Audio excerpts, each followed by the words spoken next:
Imagine losing everything you love, but instead of giving up, you turn your pain into something beautiful.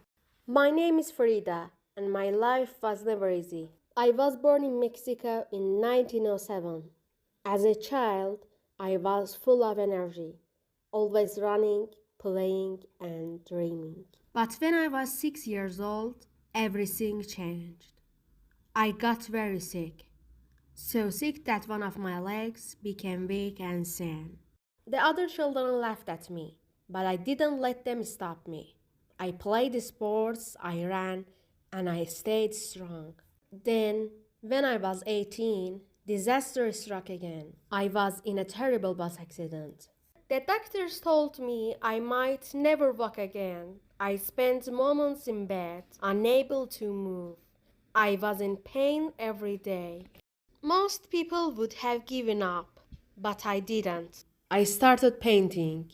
I couldn't move, so I painted lying in bed, using a special mirror to see myself. I painted my pain, my dreams, my fears, and soon painting became my voice. Years later, I became one of the most famous artists in the world. My paintings were different, full of color, full of emotion, full of life. Even though my body was weak, my spirit was stronger than ever.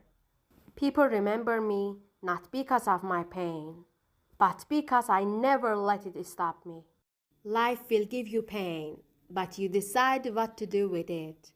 Will you let it break you? Or will you turn it into something powerful?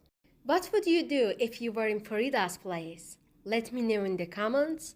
And if you love inspiring stories, don't forget to follow for more.